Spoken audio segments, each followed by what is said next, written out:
오늘 예수를 따라가니라라는 제목으로 하나님의 말씀을 나누고자 합니다.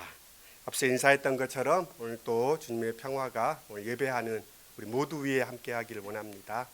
또 함께하지는 못하지만 또 흩어져 있는 우리 시온의 지체들에게도 하나님의 평화가 함께하기를 빕니다. 지난 주간 저는 강원도 태백에 있는 예수원을 월요일부터 수요일까지 2박 3일 이렇게 다녀왔습니다.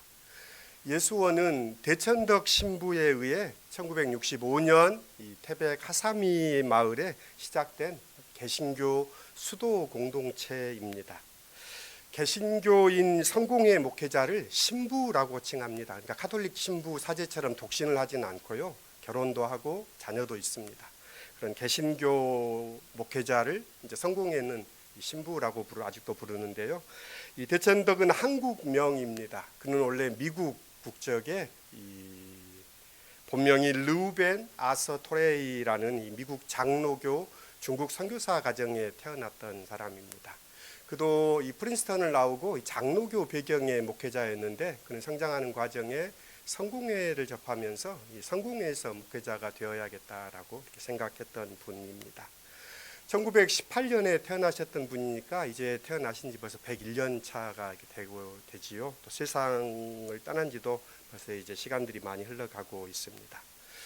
그는 그의 할아버지가 이 전도자 무디로 유명한 D.L. 무디와 함께 사역했던 이 분입니다. 그래서 그 할아버지가 이 무디 학교의 교장도 지내셨고 또 성령론에 관해서 이렇게 천착하셨던 분입니다. 대천덕 신부도 그런 배경 속에서 성령론을 중요하게 생각했고 성령에 순종하는 삶을 이 믿음의 삶의 요체로 그는 이해했습니다. 그래서 그는 한국에 이렇게 성령의 인도 가운데 오게 됐고 또 한국에서 이 수도 공동체를 시작하는 일을 이렇게 하게 됩니다. 그것이 예수원의 시작입니다. 그는 성령 운동하는 과정 속에서 이 성령께서 사회 정의 또 사회 경제의 문제도 성령께서 깊이 관심하신다는 것을 깨달으면서 경제 정의의 문제를 일찍 제기했습니다. 그래서 예수원 들어가는 입구에 토지는 하나님의 것입니다라는 레위기의 말씀이 새겨져 있습니다. 그래서 오랫동안 이 경제 정의의 문제에 대해서도 대천덕 신부는 관심을 갖고 이 많은 글들 또 강연을 했습니다. 오늘 믿음으로 읽는 글에는 그의 자서전 개척자의 글에서 그가 한국 교회에 드리는 그의 글에 일부를 실어 보았습니다. 예수원을 다녀와서 저는 가지고 있던 그의 책들을 이렇게 찾아보면서 그의 자서전을 다시 이렇게 훑어보았습니다. 밑줄 그었던 문장이 눈에 들어오더라고요. 그러면서 이 대천덕 신부는 이렇게 이야기합니다. 예수님은 우리가 스스로 알아서 하도록 내버려 둔 채 무작정 앞서가는 분이 아닙니다. 그는 거듭거듭 되돌아와서 우리가 매일의 여정을 맞출 수 있도록 도와주시는 분입니다. 이런 문장이 있는데 그 문장에 밑줄이 그어져 있고 또 제가 남겼던 메모도 2018년 12월 8일 그러니까 교회 개척을 한 달 앞두고 나눴던 메모도 다시 읽어보았습니다. 주님께서는 그의 말처럼 자주 돌아오셔서 우리를 도와주시는 분입니다. 그 하나님의 도우심 또 하나님과 동행하는 우리 모두가 될 수 있기를 소원합니다. 오늘 말씀으로 들어갑니다. 요한이 잡힌 후에라고 하면서 오늘 마가복음의 이 예수의 사역은 시작됩니다. 요한이 잡힌 후 이 시점부터 예수께서는 자신의 사역을 시작하십니다. 이제 하나님의 나라의 복음을 전파하기 시작했습니다. 요한은 회개를 선포했던 세례자였습니다. 그가 잡혔다라는 것은 그의 시대가 어떤가를 드러내주는 반증이기도 합니다. 요한이 잡히고 나서 예수께서 외쳤던 말씀도 요한의 계보를 잇습니다. 회개하라는 것이지요. 하나님의 나라가 가까이 왔다. 이제 때가 찼으니 회개하고 복음을 믿으라라는 것이 이 예수의 메시지의 요체입니다. 요한과 결을 같이 하고 있습니다. 그 요한이 잡힌 후에 예수께서 예루살렘에 오신 것이 아니라 오늘 마가복음은 갈릴리에 오셔서 하나님의 복음을 전파합니다. 다가오는 하나님의 나라를 막고 싶었던 사람들은 요한을 잡아서 그를 제거했지만 하나님의 나라를 막을 수는 없는 일입니다. 하나님의 나라의 복음이 퍼져갑니다. 잡힌 것은 요한이지만 하나님의 나라의 복음은 계속해서 퍼져나갑니다. 후에 예수께서도 잡힐 때가 옵니다. 궁금해집니다. 요한이 잡혔을 때 예수께서 복음을 전파하시기 시작했다면 예수께서 잡힌 이후에 그 일은 누가 이어가겠습니까? 예수께서 부르셨던 제자들, 또 그 이후에 믿음의 계보를 잇는 사람들이 계속해서 주님의 일을 이어갑니다. 그 일이 오늘 우리에게도 이어지고 있습니다. 하나님의 아들 그리스도 예수의 복음의 시작이라는 말씀이 담고 있는 물음입니다. 마가복음은 예수께서 전파하신 말씀을 하나님의 복음이라고 합니다. 마가복음은 하나님의 아들 예수 그리스도의 복음의 시작이라는 말로 1장 1절이 시작됩니다. 복음이라는 말의 첫 번째 의미는 당대 사람들이 받아들일 때 전쟁에서 이겼다는 승리의 소식이 복음입니다. 그러니까 복음은 전쟁이 끝난 후 확인된 승리라기보다는 싸움이 시작되기 전 승리를 선언하는 이들의 선언입니다. 승리를 믿는 군인처럼 복음을 믿어야 할 것을 선언합니다. 그리고 승리를 선언하고 믿는 군사들이 죽음을 무릅쓰고 전쟁에 뛰어들듯이 복음을 선언하고 믿는 사람 역시 이 복음의 요구에 따라야 합니다. 때가 찼고라고 말을 시작합니다. 때가 찼고 하나님의 나라가 가까이 왔다. 이것이 이제 복음의 시작이기도 합니다. 하나님 나라가 가까이 왔다는 것은 확인될 수 있는 사실은 아닙니다. 이것은 믿음으로 받아들이는 자의 선언입니다. 믿음의 눈으로 보고 있는 사람의 고백이요 선언입니다.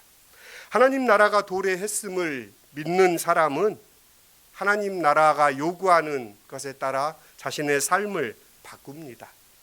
때가 찼다는 것은 그런 의미입니다. 이제 누구도 막을 수 없습니다. 예수의 오심이 그렇고 우리의 믿음도 그러합니다. 하나님의 나라가 당도했음을 믿는 이들에게 오늘 예수는 회개할 것을 요구합니다. 왜 그러냐 하면 나라는 장소 혹은 영토의 의미가 아닙니다. 통치 아래에 있는 상태입니다.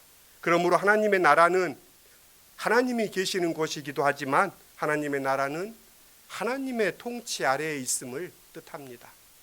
그러니까 하나님 나라가 도래했다는 것은 우리가 세상 질서에 순응하며 사는 것이 아니라 그걸 넘어서는 하나님의 나라의 법에 따라 살겠다는 결단으로 이어집니다. 회개는 그 결단으로 그 하나님의 나라를 받아들이는 것입니다. 우리는 회개하면 용서받기 위해 잘못을 뉘우치는 것 정도로 이해합니다. 근데 회개는 그 정도 내가 잘못했어 정도가 아닙니다. 잘못을 뉘우치는 이들은 대개 다시는 그런 잘못을 하지 않겠다라고 다짐합니다. 용서받으려면 그런 각오가 필요하다고 생각합니다. 그래서 용서할 때 그런 다짐을 받아두려고 합니다. 그런데 복음이 말하는 회개는 그것과는 상당히 다릅니다. 복음에서는 회개는 철저한 절망의 토로이고 자신이 어떤 새로운 결단을 할지라도 그 고백을 이룰 수 없다는 것을 아는 자의 고백입니다. 나는 앞으로 잘할 수 있는 존재가 아니라 나는 도저히 잘할 수 없는 존재임을 깨닫는 것이 회개의 시작입니다. 그러므로 회개하라라는 주님의 이 말씀은 우리에게 더 나은 사람이 되어라라는 명령이 아니라 노력해도 더 나아질 수 없는 존재임을 깨닫고 그러니 하나님의 은혜를 받아들이라라는 것입니다. 잘할 수 있다고 생각하는 이들은 언제나 자신의 노력, 결단을 강조합니다. 그리고 은연중에 자신을 드러냅니다. 내가 이만큼 했어 라고. 그러니 하나님의 능력을 의지하기보다는 자신의 힘으로 해보려고 노력합니다.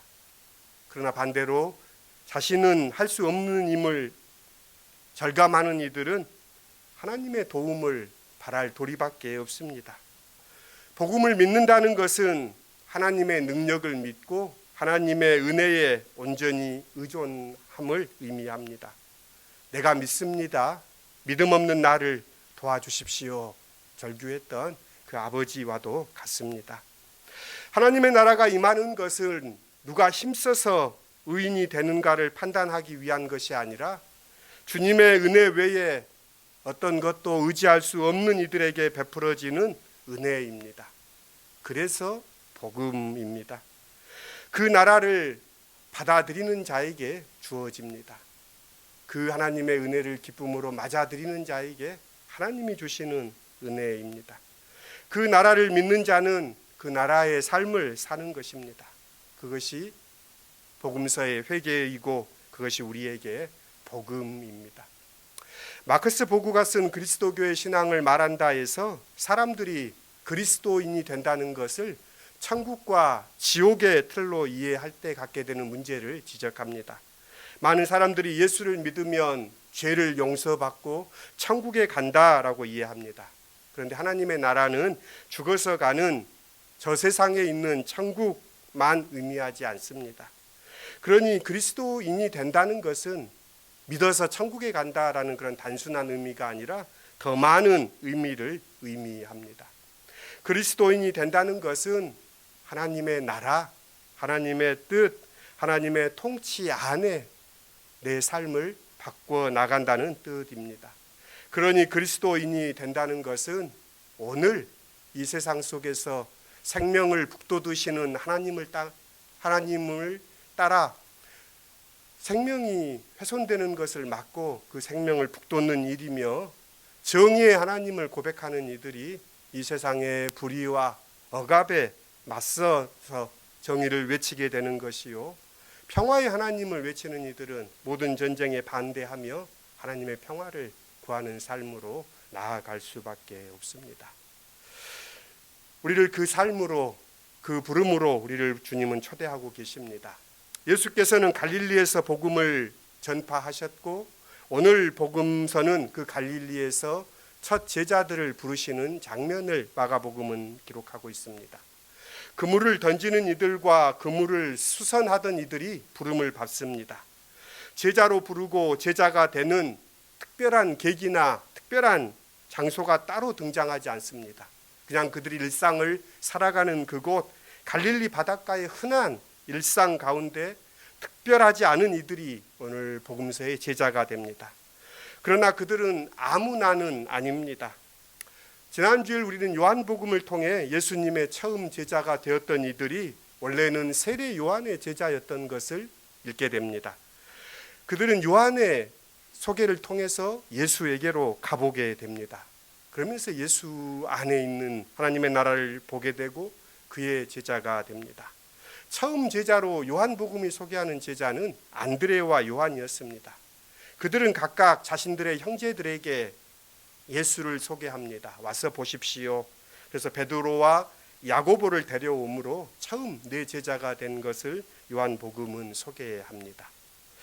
마가복음은 조금 다릅니다. 마가복음을 비롯한 공관복음서는 이 마태와 누가는 그 이후의 일들을 소개합니다. 베드로, 안드레, 야고보, 요한 이렇게 형제들이 되는데요. 그들은 갈릴리에서 소위 잘 나가는 어부들이었습니다.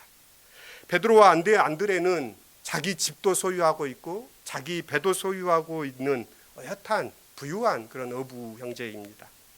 야고보와 요한은 배를 소유할 뿐만이 아니라 그의 아버지와 함께 품꾼들을 부릴 수 있을 정도의 그런 어부들입니다. 갈릴리에서 어부로서의 성공은 어쩌면 안정된 인생을 살아가는 가장 보편적이고 확실한 것이었고 그 방면에서 그들은 상당한 능력과 기반을 갖춘 어부들이었습니다. 그들에게 오늘 마가복음은 예수께서 오셔서 나를 따라오라 불렀더니 그들이 즉시로 예수를 따랐다라고 기록되어 있습니다. 그물과 배를 버리고 예수를 따릅니다. 심지어 야고보와 요한은 아버지 세베대를 배에 두고 예수를 따라 나섭니다. 공관복음서는 이를 의도적으로 부각하고 있습니다. 그 이유를 조금 후에 설명하겠습니다. 그보다는 무엇이 그들로 하여금 안정된 삶을 떠나서 그 삶을 버려두고 예수를 따라가게 했을까요? 더 나은 성공과 소유를 약속받았던 것일까요? 그러나 예수께서는 그들에게 어떤 보상도 약속하신 적이 없습니다. 실제로 그들은 어떤 보상도 받은 적이 없습니다. 예수께서 이들에게 나를 따라오라 라고 명하셨을 뿐인데 그것이 전부입니다. 마가복음은 왜 이것을 이런 식으로 방식으로 기록했을까 생각해 보면 이 장면은 구약 성서의 한 장면을 연상시킵니다. 떠오르는 장면이 있을까요? 떠오르는 사람이 있을까요? 누굴까요? 선지자 엘리야입니다. 엘리야를 연상시킵니다. 엘리야는 열두 결의소를 앞세우고 밭을 갈고 있는 엘리사에게 앞뒤 아무 설명도 없이 자신의 겉옷을 벗어서 그 앞에 툭 던집니다. 그러자 엘리사는 모든 것을 버리고 엘리야를 따라 나서는 것이 열왕기의 이야기입니다. 그러니까 이 열왕기에 이 선지자가 선지자의 제자를 불렀던 그 장면을 연상케 하면서 하나님의 나라가 그와 같이 문득 임하게 됨을 이 복음서는 우리에게 증언합니다. 어린아이도 아닌데 나를 따라오라 라는 말 한마디에 따라가는 상황을 이해하기는 쉽지 않습니다. 마가복음은 생략을 통해서 이 부름의 장면에서 예수의 말씀이 지니는 권위와 힘을 보여줍니다. 예수께서는 설득하거나 권유하거나 요청하지 않습니다. 예수께서 말씀하십니다. 회개하라, 복을 믿어라, 단호하게 선언하십니다. 뒤에 나오는 일화들을 보면 예수께서는 더러운 귀신에게도 그 사람에게서 나오라라고 명령하시고 병자에게는 깨끗함을 받으라라고 명령합니다. 예수의 말씀에 따라 그대로 됩니다. 나를 따라오라라는 말씀도 그렇습니다. 4명의 어부가 예수를 따라가야 할 이유나 그런 해명은 없습니다. 그러나 그들은 예수를 따라갑니다. 베드로와 안드레는 그물을 버리고 야고보와 요한은 배와 아버지를 버려두고 예수를 따릅니다. 예수께서 그들에게 따라오라고 하셨지 버리라고 말씀하신 적은 없습니다. 그러나 이 상황을 이해하려면 나를 따라오라라는 말씀에 대해 이해할 필요가 있습니다. 17절에 따르라와 18절에 따르라라는 다른 헬라어 원어를 번역하고 있습니다. 그러면서 이 따른다라는 의미를 풍성하게 이 마가는 사용합니다. 17절에 나를 따라오라라는 말은 내 뒤에 서라라는 말로 해석될 수 있습니다. 그러니까 예수 뒤로 오라는 말은 아무것도 예수보다 앞세우지 말고 중요한 것으로 여기지 말라는 뜻입니다. 삶의 우선순위의 맨 앞자리에 예수를 두어야 한다는 일입니다. 이 말씀에 의해서 그들은 자신의 가족, 자신의 일을 또 자신의 소유를 예수보다 덜 중요한 것으로 처분합니다. 이를 두고 버렸다라고 마가복음은 표현하는 것입니다. 예수를 따른다는 것은 다만 마음으로 동의하는 것이 아니라 이 삶의 관계의 질서를 재편한다는 의미입니다. 이전에 중요하게 생각했던 것이 예수께서 들어오시면서 중요한 순서가 바뀌는 이치입니다. 18절에 나를 따르라라는 말은 제자가 되었다라는 뜻을 포함하는 말입니다. 어부의 삶에서 제자의 삶으로, 그러니까 예수를 따르는 예수의 제자가 되었다라는 의미입니다. 사람 낚는 어부가 되게 하겠다라고 예수께서는 말씀하셨습니다. 이 말씀을 들은 베드로와 안드레는 그물을 던지는 어부였습니다. 예수께서 나를 따라오라라고 말씀하셨을 때도 베드로와 안드레가 따라 나섭니다. 그들이 전하게 될 복음 역시도 예수의 말씀과 마찬가지로 힘과 능력을 갖게 될 것입니다. 실제로 베드로가 오순절에 입을 열어 설교했을 때 3,000명이 그의 그물 안에 잡혀듭니다. 그들이 회개하고 복음을 받아들입니다. 이 제자들은 나중에 예수께서 잡히신 후에 회개하라, 하나님의 나라가 가까이 왔다는 복음을 전파한 이들입니다. 세례 요한이 잡히고 예수께서 하셨던 것처럼 말입니다. 복음서는 그 제자들마저 세상을 떠나고 남은 공동체에게 주어진 말씀입니다. 이 책을 읽고 이 책을 믿음으로 받아들이는 사람은 그들이 이제 사람 낚는 어부입니다. 오늘 이 복음서의 본문을 읽는 우리들이 바로 이 세상에서 이 복음의 이야기를 이어나가야 합니다. 하나님 나라의 삶을 사는 것입니다. 우리는 예수를 따라갑니다. 그리고 예수를 증언합니다. 우리 시온 교회는 예수를 따라가니라. 오늘 이 마가가 증언하는 것처럼 그런 공동체에 될 수 있기를 소원합니다. 5년의 시간들을 지나오면서 목회의 고갱이가 무엇일까? 곁가지들을 다 치고 남는 것은 무엇일까? 예수를 믿는다는 것은 이 세상에 무엇일까를 생각해 보면서 생명, 정의, 평화라는 이 단어를 벗어날 수 없습니다. 이 단어가 깊이 각인이 됩니다. 생명과 정의와 평화의 길, 그것이 예수의 길이요, 예수 믿는 우리의 길이기도 합니다. 생명을 북돋고 불의에 고통받는 사람들과 함께 정의의 길을 걸으며 모든 전쟁을 반대하며 평화의 길을 걷는 우리가 되십시다. 특별히 2024년은 삼위일체 하나님의 그 깊은 서로의 신뢰와 사랑처럼 우리 교회도 깊은 사랑을 하나님 안에 배워가는 한 해가 될 수 있기를 소원합니다. 그러면서 그리스도인은 세상과 단절된 존재가 아닙니다. 이 세상의 불의에 대해 또 세상이 어떻게 작동하는가 이것을 꿰뚫고 있는 사람들입니다. 그러면서 그 불의에 대해서 하나님 앞에 계속해서 탄원합니다. 그래서 늘 기도가 제자리를 맴도는 것 같습니다. 왜냐하면 세상이 잘 바뀌지 않기 때문이죠. 그렇다고 기도를 포기할 거냐? 그럴 수는 없지요. 계속해서 하나님 앞에 구합니다. 팔레스타인 가자 전쟁이 시작된 이후에 계속해서 제가 설교 서두에 언급을 하는데요. 이제 벌써 104일째가 되었습니다. 텐트에서 잠자다 죽은 아이의 시신을 부여안고 우는 아버지의 모습도 이렇게 어제 보았고요.